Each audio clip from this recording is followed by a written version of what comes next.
Hello, this is Professor Snell, Fall 2018 E120. So we've already done this lab in class, so I will go through it quickly. It's lab number 2, and the way to use this video, of course, is to scroll through to the place you need, watch it, pause, go back, watch it again. Like I suggested before, having a second screen is a good way of doing it. Anyway, we see that we're going to do the 2.1, the hull first. We see that our units are millimeters. Eventually we're going to make it out of balsa wood. And here's the drawing. Like I said, we've already done it in class, so I'm not going to go into a lot of detail discussing it.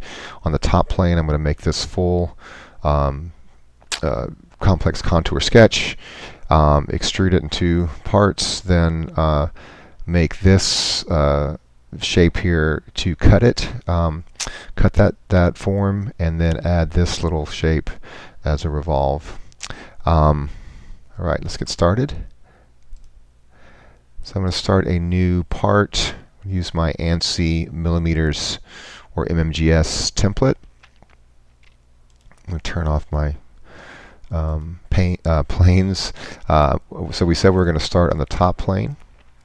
I know from how this part was built, and having already drawn it once, that the dimensions work best if we start our origin from the left, the left end of the boat. So I'm going to make a little skeleton here of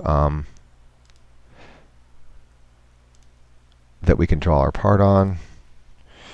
We know that it's actually 250 long, I believe. And 100 millimeters at its highest point. This line is coincident. Both these lines they're coincident with one another, but or I'm sorry, this the midpoint of the vertical line is coincident with the center line, or the construction line that happens to be a center line, but it can still move. It's not the center of it's not coincident with the center of the center line.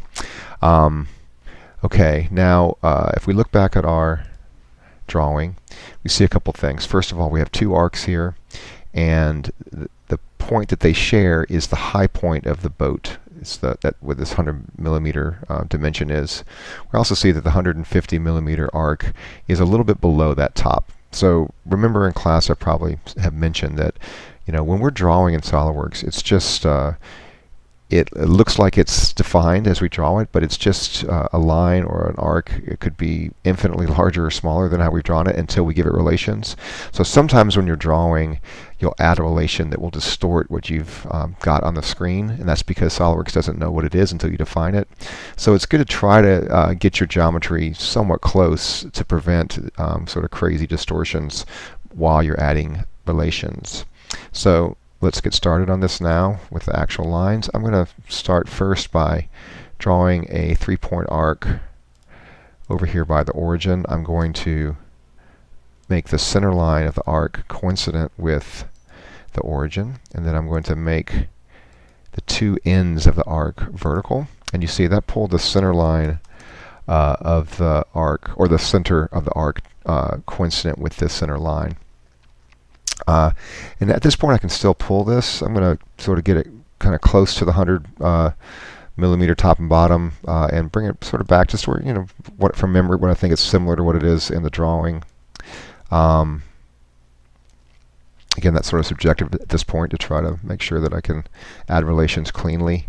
And then I'm going to add these 2 arcs to sort of make the shape of the boat, start to make it.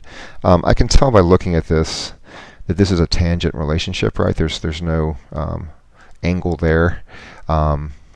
So I'm going to select the 2 arcs and make them tangent. Next I'm going to start adding my relations, and realize that I'm going to dimension these 2 arcs, or these 3 arcs, and then I'm going to mirror about the center line.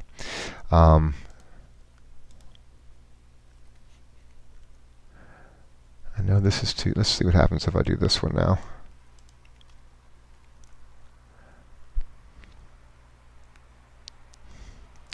That might be okay.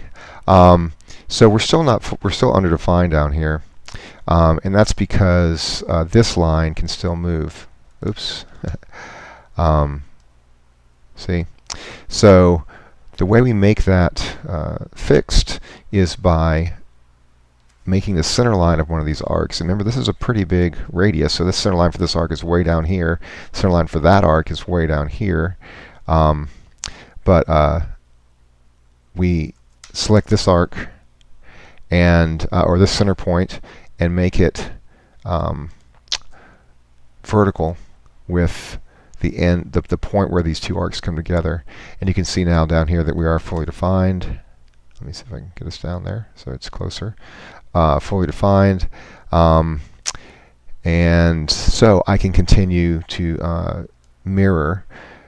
If I select these two arcs, select mirror entities up here in the sketch command manager, you can see here that I am mirroring. I have my options. In other words, these are the entities that I'm going to mirror, these two arcs, and I'm going to mirror about the center line. I'm going to copy it. So now we have the basic shape. I'm now going to offset this. So I'm going to just select one of the parts of that contour and come up here and select offset entities. Now we've offset to the wrong side, so I'm going to reverse it. So now I have the beginnings of this contour in here.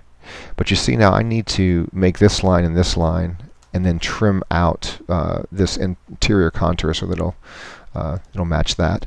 So I'm going to now draw, oops, I didn't say OK to my offset. So let me offset entities again, bring them in. And 10 is the default, but that's also, we can see in our drawing that it's 10 millimeters between those two lines, so that's what we want. Now I'm going to come in and draw two lines, two vertical lines. And you see that the vertical dimension was snapped to automatically because I'm drawing that carefully and I'm watching my guides here and it's telling me that I'm doing that. I need to now make these lines a certain dimension away from the origin. This one's 30 millimeters from the origin, and then this one is 165 millimeters from this one. So I come back here, go from my origin point 30 millimeters in, and then from that line to the next line 165 millimeters. And now I can trim these back with my power trim. Remember, you're holding you're left clicking your mouse and just sliding across the lines that you want to trim. Now notice I actually have this line up here that because my line, when it moved over with 165 millimeter dimension, it went past moved past this outer contour, and so I had to trim that also. You also see that by trimming this, I got rid of the relationship from this line just because it just sort of happened that way. It's no big deal. I'm going to add it back in. Make sure that you can see your relationships because that means they're there, not just that you put them there and then I mean, something can be where you want it, but if the relation is not actually in SolidWorks, then it won't be there and it'll move when you add another relation. Okay, I'm going to power trim again. Now we have the basic shape that we want. I am not going to do, I'm going to do these as feature fillets, not sketch fillets, so that's why I'm leaving that. We are still fully defined down here. So I think we're ready to make our extrusions. So I'm just going to select extrude. Now it's already, SolidWorks is intuiting smartly that we want to just extrude this the outside part of this sketch. But if that wasn't the case, I could come in here to select contours and choose this area. That's the red line. You know, the red zone is the area that it would be extruding, and we're extruding that, I think, 50 millimeters, and just blind straight up. That's what we want. That's good. Then I'm going to come back into my boss and open the sketch again, or select the sketch again, and then extrude it once more time. Come down here and select selected contours and select that region inside that hasn't yet to be extruded, it's 25 millimeters. And now we see we have the basic shape.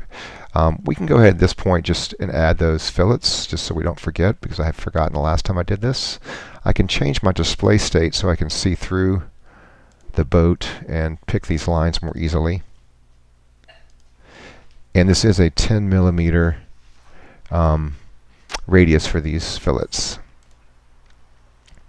Alright, now I'm going to switch back to my original display state. Now we're ready to, that's looking pretty good. And remember, you always want to be checking that your part is oriented correctly. So this is an isometric view here in the drawing. I come back here and choose an isometric view, and we can see that it looks pretty much the same. So we're doing okay.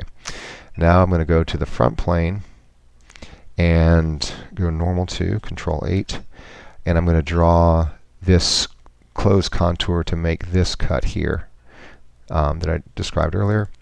I do that by drawing on the front plane, as I said. So I'm drawing a sketch.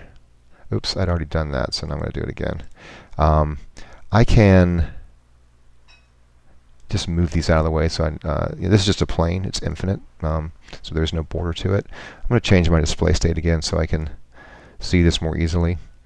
I'm going to draw a line. The easiest way to do this really is I'm going to start over here using the edge of the hull as my starting point, and I was coincident to it. Make a line there, come down, make about a 10 millimeter line here, and then I'm going to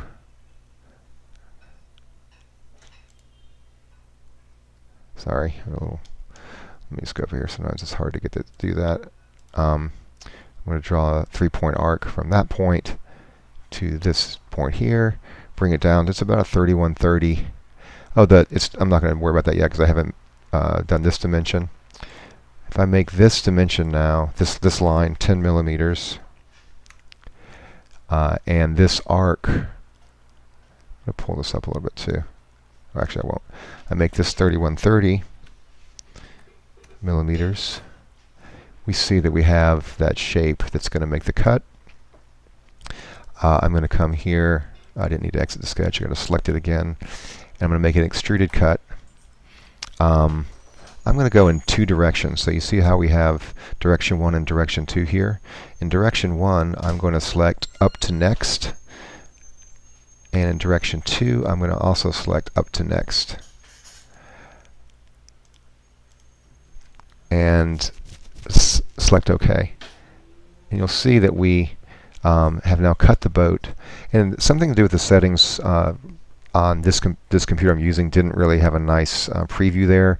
What actually happened, I'm editing. Oh, see, now it's showing it in a different way. You can see how it up to next brought our cut right to the edge of the boat. So in this case, it wasn't that important. But if we had a more complicated part and we were going to draw something else around it or something, if we had, for example, cut through all in both directions, that might cut through something else we draw later. So it's a good idea to start to try to be clean with how you're designing your parts and your features. So now we see that we've got that that contour there that we needed, and we're well on our way with this part. The last thing we have to do, besides adding a material and checking our mass and volume, is to do this little revolved doodad here on the back end of the boat. We're going to do that by drawing once again on the front plane. I'm going to go normal 2. Now, something we haven't really talked about yet is that let's go back and, well, actually I won't do it. I'll show you later. If I draw something, a sketch inside this that shares part of the volume with this part that's already here, this extrusion or whatever, and I make sure that when I apply a feature to that sketch, I merge the results of that feature with something that's already there, then it will only make the new part that's outside of the volume. So what that means is that I can now, because right here, this is a curved surface, we can't draw on that. And if we tried to draw like right here or over here or something, it's possible we'd get a little gap there and basically draw something that wasn't buildable, but we wouldn't necessarily know why because we wouldn't see that. So I'm just going to draw from the bottom of the boat. up a certain amount. Make sure that that's, I'm going to make this vertical. Oh, I don't know why, what I did there. I used a midpoint line for some reason. I'm not going to do that again, just with a regular line. Draw it up. Make sure it's vertical. It is. Let's go back and look. So what I'm drawing right now is this. I'm drawing this center line here. Remember, we're going to draw half of this shape and revolve it around this axis. So that actually needs to be a solid line in the sketch. And I'm going to draw it from down here up to here. Draw another line next to it to make, and then fill out a box down here, and then draw that arc. So let's do that. So I'm going to draw another line here. Make it equal to that. I'm going to connect the bottom here, because we have to make a closed contour, and add a 3mm dimension. Oh, I also need to make this 15mm from the edge of the boat, so it's 15. Now we should be ready to, oh, and this is 48. So I'm going to make this 48. And if you look back at the drawing, you'll see that that's 48. And I'm going to come down and make, no, actually I'm just going to leave that there for now. Now I'm going to draw an arc from here over to here. I'm going to make it coincident, or well, I'll do that in a second. Just pull it up somewhere near the 6mm radius. I need now to add some relations. I know that it's the center. This arc, the midpoint is going to be in the center, or the midpoint of the arc is going to be in the center, or it's going to be coincident with this center line.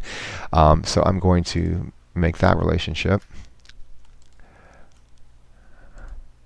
And these 2 points are also going to be, they're going to be horizontal. Now I'm going to add my radius, so it's 6. All I need to do now is continue this line up to where it's coincident with the top of the arc. It's vertical. And now trim out this one line. And now I have that completed contour. It's underdefined, so let's see, why would that be underdefined? Oops. I wonder if it's because we don't have a tangent relationship here. I don't know. Let's see. I don't remember. So I'm going to draw a construction line here.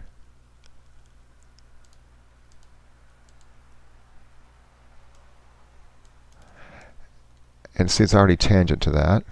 Let's see, what else could it be? What else can we pull on here to make this?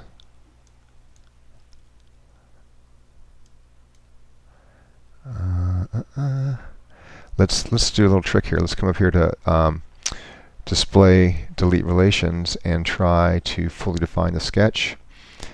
We say we want to select all entities in sketch and calculate. It just added, it made something else, it made that line coincident. So that makes sense. It was drawn in the correct place. I just didn't tell SolidWorks that's what I wanted to do. And so now we see down here that we're fully defined. So let's now revolve this. Come around, so we can always come around so you can see what you're doing. I'm going to change my display state. I want the axis of revolution to be this middle line. We can already see that it's doing what we want. And so there's our, I'll turn off this origin, this bugs me. There's our basic boat hull. Let's add our material. It's balsa wood. And let's see if we have an accurate mass and volume. Mass is 100.28. That's a little bit off. I think we're at 100.19. So let's see if we can figure out what the problem is. Well, one thing I notice is this just doesn't seem, this seems too tight here. If I look back at the drawing of the boat, yeah, that's much further in. So what did we do wrong? I'm going to go look at the original sketch. And I can see that what I did is I put in 20 instead of 30 here. But since SolidWorks is a parametric program, I just have to change that one dimension, and that should fix everything for us. So now we're back out. No worse for wear. And we're at the 100.19 grams, so we're perfect there. Our mass, see, it's 626,254.8. 626,255.51, so it's about 0.6 cubic millimeters out of 626,000. If you look at that, the slides that I'm from this week, I talked about percent difference, and this is probably 0.00005 or something percent different. So it's accurate enough to build a space shuttle. We don't need to worry about it. All right, so that's exercise 1. I'll continue another video with exercise 2.2.